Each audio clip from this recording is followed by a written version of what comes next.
വചനം ആത്മമാരിയ ആത്മീയമാമുണർവാലേ ദീപ്തമാക്കണേ. വചനം മഴയാൽ പെയ്യും കൃപതൻ നിറവായൊഴുകും വിടുതൽ നൽകുന്ന വചനം അറിവിൻ്റെ പൊരുളാകും വചനം സൗഖ്യമാ ജീവന. ആത്മീയ ഉണർവ്. പിതാവിൻ്റെയും പുത്രൻ്റെയും പരിശുദ്ധാത്മാവിൻ്റെയും നാമത്തിൽ ആമേൻ. കാരുണ്യവാനായ കർത്താവെ, ഞങ്ങളെ ഓരോരുത്തരെയും ഞങ്ങളുടെ കുടുംബങ്ങളെയും അങ്ങയുടെ കരങ്ങളിലേക്ക് സമർപ്പിക്കുന്നു. അങ്ങയുടെ വചനം ശ്രവിക്കുമ്പോൾ വലിയ സന്തോഷവും സമാധാനവും ഹൃദയവിശുദ്ധിയും ഞങ്ങളുടെ ഉള്ളിൽ നിറയട്ടെ.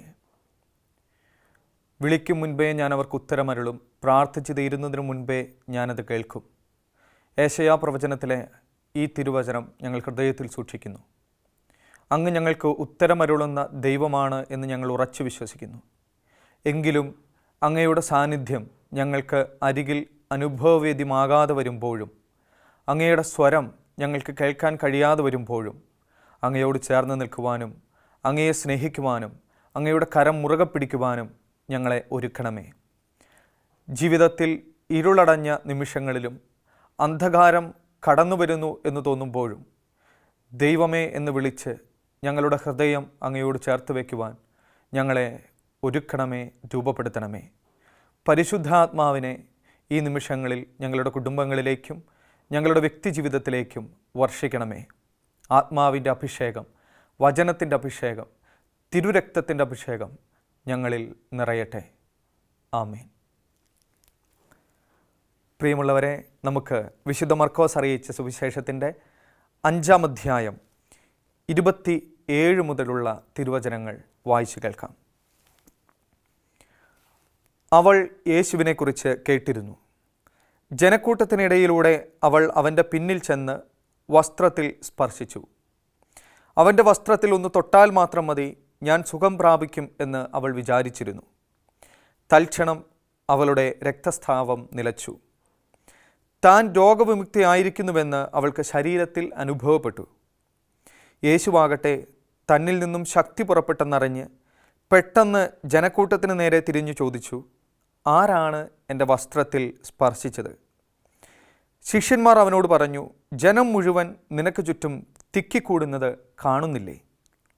എന്നിട്ടും ആരാണ് എന്നെ സ്പർശിച്ചത് എന്ന് നീ ചോദിക്കുന്നുവോ? ആരാണ് അത് ചെയ്തതെന്നറിയാൻ അവൻ ചുറ്റും നോക്കി.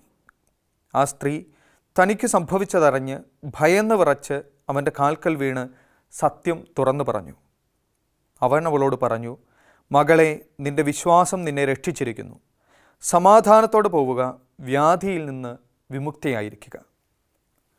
പ്രിയമുള്ളവരെ, മർക്കോസ് അറിയിച്ച സുവിശേഷത്തിൻ്റെ 5-ാം അധ്യായത്തിലെ ഈ വചനഭാഗം ഒരുപാട് തവണ നമ്മൾ ധ്യാനിച്ചിട്ടുള്ളതാണ്.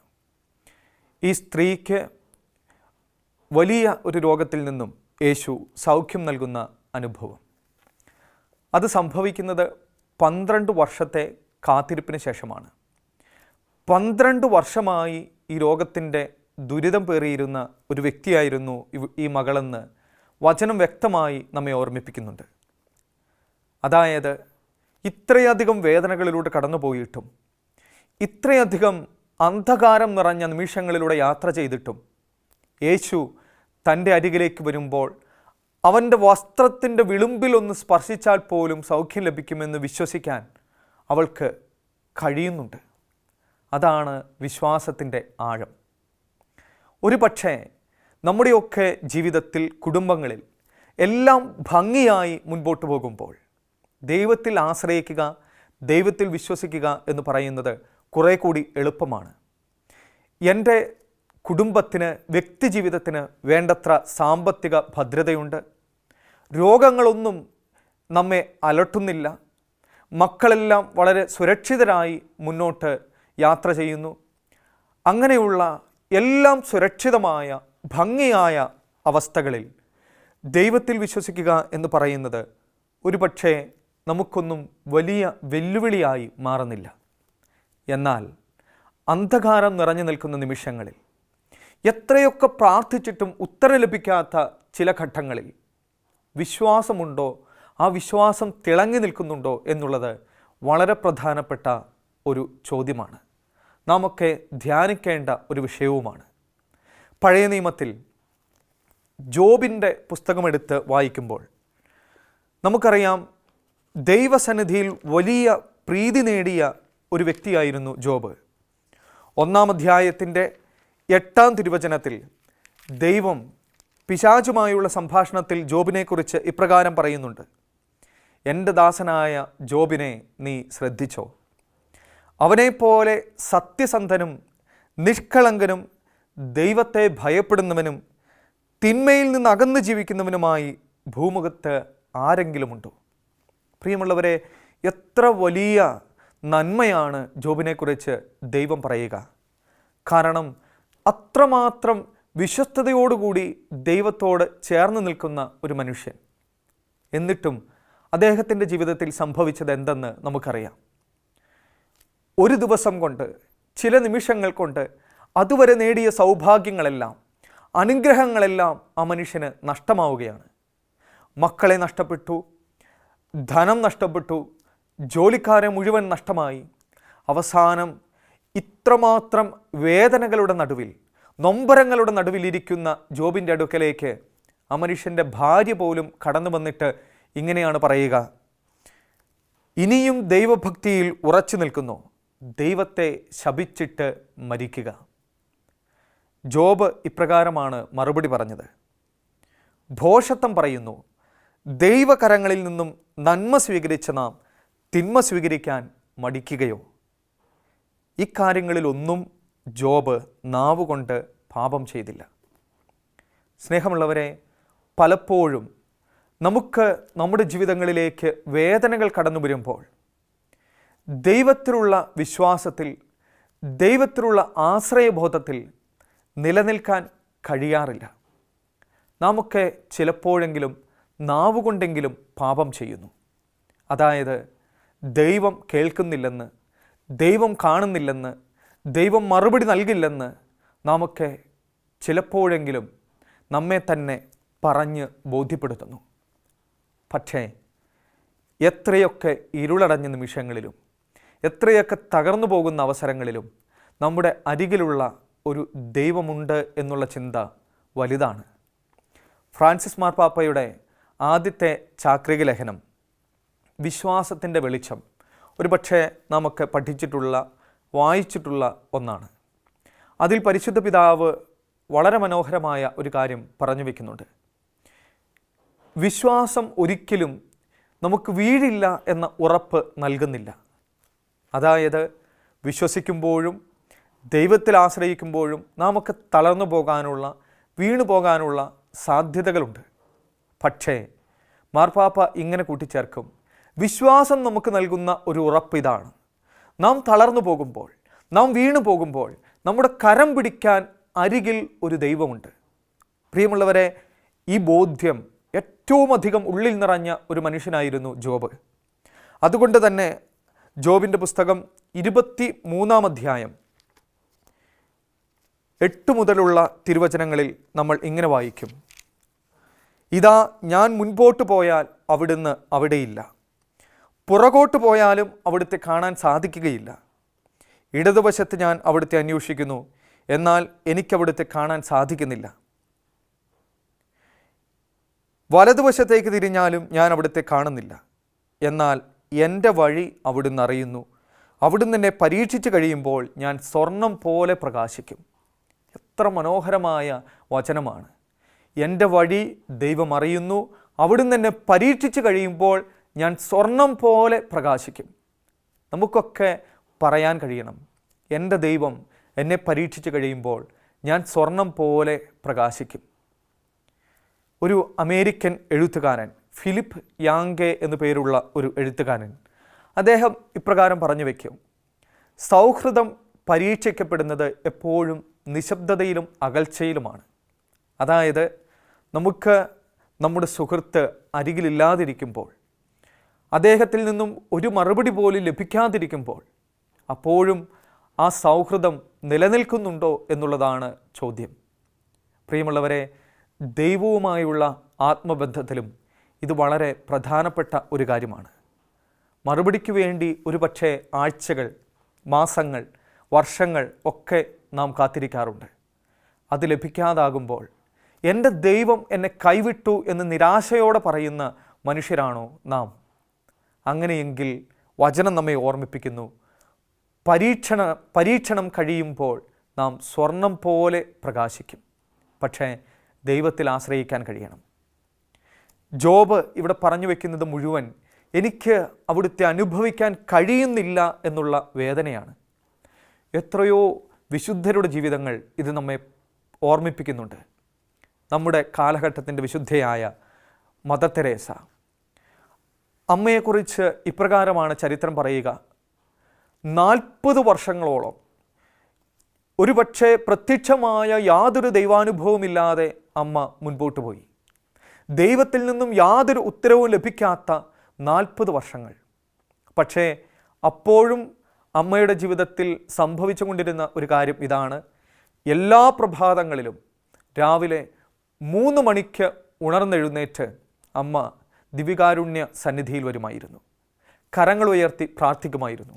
ആ ദിവസം ചെയ്യേണ്ട കാര്യങ്ങൾക്ക്, ആ ദിവസം ചെയ്യേണ്ട നന്മകൾക്ക് വേണ്ട ശക്തി ദിവ്യകാരുണ്യ സാന്നിധ്യത്തിൽ നിന്നും ഹൃദയത്തിലേക്ക് സ്വീകരിക്കുമായിരുന്നു. പ്രിയമുള്ളവരെ, ഈ 40 വർഷവും ദൈവം ഉത്തരം നൽകിയില്ല. എന്നിട്ടും ദൈവത്തോടുള്ള ബന്ധത്തിൽ യാതൊരു കുറവും മദർ തെരേസയുടെ ജീവിതത്തിൽ സംഭവിച്ചില്ല. അതുകൊണ്ടാണല്ലോ നമ്മുടെ കാലഘട്ടത്തിൽ നാമൊക്കെ കണ്ടിട്ടുള്ള ഏറ്റവും വലിയ വിശുദ്ധിയായി അമ്മ മാറിയത്. ഇതുതന്നെയാണ് നമ്മുടെ ജീവിതത്തിലും നാം പകർത്തേണ്ട ഒരു മാതൃക. ഇരുളിലൂടെ യാത്ര ചെയ്യുമ്പോൾ, ആരും അരികിലില്ല എന്ന് തോന്നുന്ന നിമിഷങ്ങളിൽ പോലും ആശ്രയിക്കാനും വിശ്വസിക്കാനും കഴിയുന്നുണ്ടോ? പഴയ നിയമത്തിൽ സാമുവേലിൻ്റെ 1-ാം പുസ്തകം 13-ാം അധ്യായത്തിൽ ഇസ്രായേലിൻ്റെ ആദ്യത്തെ 2 രാജാക്കന്മാരെക്കുറിച്ച് വചനം പങ്കുവയ്ക്കുന്നുണ്ട്. നമുക്കറിയാം, ആദ്യത്തെ രാജാവ് സാവൂളാണ്. ജനം ഞങ്ങൾക്കൊരു രാജാവിനെ നൽകണമെന്ന് പറഞ്ഞ് മുറവിളി കൂട്ടുമ്പോൾ ദൈവം അവർക്ക് കൊടുക്കുന്ന ഉത്തരമാണ് സാവൂളിൻ്റെ രാജത്വം. പക്ഷേ ദൈവം ഇഷ്ടപ്പെടാത്ത, ദൈവം അനുവദിക്കാത്ത ബലിയർപ്പിച്ച് സാവൂൾ പാപം ചെയ്തു. ബലിയർപ്പിക്കാനുള്ള അനുവാദമുണ്ടായിരുന്നത് പുരോഹിതർക്ക് മാത്രമാണ്. പക്ഷേ സാമുവേൽ കടന്നു വരുന്നതിന് മുൻപ് തന്നെ സാവൂൾ ബലിയർപ്പിച്ച് തിന്മ ചെയ്തു. ഇതാ സാമുവേൽ പ്രവാചകൻ സാവൂളിൻ്റെ അടുക്കൽ വന്ന് പറയും: നിന്റെ ഭരണം ഇനി ദീർഘിക്കുകയില്ല. കർത്താവിൻ്റെ കൽപ്പനകൾ നീ അനുസരിക്കായികയാൽ തൻ്റെ ഹിതാനുവർത്തിയായ ഒരാളെ അവിടുന്ന് തിരഞ്ഞെടുത്തിട്ടുണ്ട്. ജനത്തിന് രാജാവായിരിക്കാൻ അവിടുന്ന് അവനെ നിയോഗിച്ചു കഴിഞ്ഞു. ഹിതാനുവർത്തിയായ ആ വ്യക്തി അത് മറ്റാരുമല്ല, ദാവീദാണ്. നമ്മൾ ഇംഗ്ലീഷ് വിവർത്തനം എടുത്തു വായിക്കുകയാണെങ്കിൽ അവിടെ ഇപ്രകാരം കാണും: a person after God's own heart. ദൈവത്തിൻ്റെ ഹൃദയത്തിന് യോജിച്ച ഒരു മനുഷ്യൻ, അതായിരുന്നു ദാവീദ്. പ്രിയമുള്ളവരെ, ഇത്രമാത്രം ദൈവത്തിൻ്റെ പ്രീതി നേടിയ, ദൈവത്തോട് ചേർന്ന് നിന്ന ഒരു വ്യക്തി. പക്ഷേ അദ്ദേഹവും തൻ്റെ ജീവിതത്തിലെ വേദനകൾ എപ്രകാരമായിരുന്നുവെന്ന് കുറിച്ചു വയ്ക്കുന്നുണ്ട്. സങ്കീർത്തനം 116 10-ാം തിരുവചനം: ഞാൻ കൊടിയ ദുരിതത്തിൽ അകപ്പെട്ടു എന്ന് പറഞ്ഞപ്പോഴും ഞാൻ എൻ്റെ വിശ്വാസം കാത്തു സൂക്ഷിച്ചു.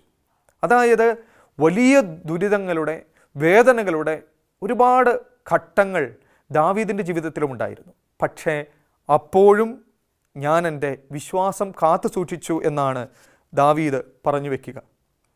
പ്രിയമുള്ളവരെ, ഞാൻ ഇതാണെന്ന് ദൈവസന്നിധിയിൽ പറയുന്നത് ഒരിക്കലും അവിശ്വാസമല്ല, ഒരു കുറവല്ല. നമ്മുടെയൊക്കെ ജീവിതത്തിൽ സംഭവിക്കുന്ന ഒരു തെറ്റ്, ദൈവസന്നിധിയിൽ പലതും പ്രകടിപ്പിക്കുന്നവരായി നമ്മൾ മാറുന്നു എന്നുള്ളതാണ്. ബാഹ്യമായ പ്രകടനങ്ങൾ കൊണ്ട് നമ്മുടെ ജീവിതം ഒതുങ്ങിപ്പോവുകയാണ്. യേശു തൻ്റെ ചുറ്റുമുള്ള ഒരുപാട് പേരോട് വചനം പങ്കുവെക്കുമ്പോൾ, അവരുടെ ഇടയിൽ പല കാര്യങ്ങളും ചെയ്യുമ്പോൾ വിശ്വാസമില്ലാത്ത ഒരു ഗണം അവിടെ ഉണ്ടായിരുന്നു. അവരെ നോക്കി മർക്കോസ് അറിയിച്ച സുവിശേഷത്തിൻ്റെ 7-ാം അധ്യായം 6-ാം തിരുവചനത്തിൽ അവിടുന്ന് ഒരു കാര്യം പറഞ്ഞു. ഈ ജനം അധരം കൊണ്ട് എന്നെ ബഹുമാനിക്കുന്നു, എന്നാൽ അവരുടെ ഹൃദയം എന്നിൽ നിന്നും വളരെ ദൂരെയാണ്. ഈ കാലഘട്ടത്തിലും ഒരു പക്ഷേ ഒരുപാട് ആളുകളെ നോക്കി യേശു പറയാൻ ആഗ്രഹിക്കുന്ന ഒരു വചനമാണിത്. ഈ ജനം അധരം കൊണ്ട് എന്നെ ബഹുമാനിക്കുന്നു, എന്നാൽ അവരുടെ ഹൃദയം എന്നിൽ നിന്നും വളരെ ദൂരെയാണ്. അതായത് ദൈവസന്നിധിയിൽ അൾത്താരയ്ക്ക് മുൻപിലൊക്കെ വന്നു നിന്നിട്ട് ബാഹ്യമായ പ്രകടനങ്ങൾ നടത്തുന്ന വ്യക്തികളായിട്ട് നമ്മൾ മാറുകയാണ്. പക്ഷേ ഈ ജോബിൻ്റെ ജീവിതം, ദാവീദിൻ്റെ ജീവിതം ഒക്കെ നമ്മെ പഠിപ്പിക്കുന്നത് മറ്റൊന്നുമല്ല, ഞാൻ ഇതാണെന്ന് ദൈവസന്നിധിയിൽ ഏറ്റുപറയാൻ കഴിയുക എന്നുള്ളതാണ്. എനിക്ക് ഒരു ദൈവാനുഭവം ലഭിക്കുന്നില്ല, ദൈവത്തിൽ നിന്നും ഉത്തരം ലഭിക്കുന്നില്ല, അത് തുറന്നു പറയാൻ കഴിയണം. സാമൂവേലിൻ്റെ 1-ാം പുസ്തകം 16-ാം അധ്യായത്തിൻ്റെ 7-ാം തിരുവചനം ഇങ്ങനെ പറയുന്നുണ്ടല്ലോ, മനുഷ്യൻ ബാഹ്യരൂപത്തിൽ ശ്രദ്ധിക്കുന്നു, എന്നാൽ കർത്താവാകട്ടെ ഹൃദയഭാവത്തിലും. സ്നേഹമുള്ളവരെ, ദൈവസന്നിധിയിൽ നിന്നും നമുക്ക് ഒരിക്കലും ഒന്നും മറച്ചു വയ്ക്കാൻ കഴിയുകയില്ല എന്നുള്ള ഒരു ഓർമ്മ വേണം. എന്തൊക്കെ മറച്ചു വയ്ക്കാൻ നാം ശ്രമിച്ചാലും ദൈവം നമ്മുടെ ഹൃദയം കാണുന്നവനാണ്. എനിക്ക് വിശ്വാസം കുറഞ്ഞു പോകുന്നുണ്ടെങ്കിൽ, എനിക്ക് ദൈവത്തിലുള്ള ആശ്രയത്വ ബോധം കുറയുന്നുണ്ടെങ്കിൽ, അത് അവിടുത്തെ തിരുമുൻപിൽ ഏറ്റുപറയുമ്പോൾ അതുപോലും നമ്മുടെ വിശ്വാസത്തിൻ്റെ ഒരു സാക്ഷ്യമായി, പ്രതിഫലനമായി മാറും. അല്ലാതെ എനിക്ക് വിശ്വാസമുണ്ട്, എനിക്ക് ദൈവത്തിൽ ആശ്രയമുണ്ട് എന്ന് ബാഹ്യമായി പ്രകടിപ്പിച്ചതുകൊണ്ട് നമുക്ക് ഒന്നും നേടാനാകില്ല എന്ന് നാം തിരിച്ചറിയണം.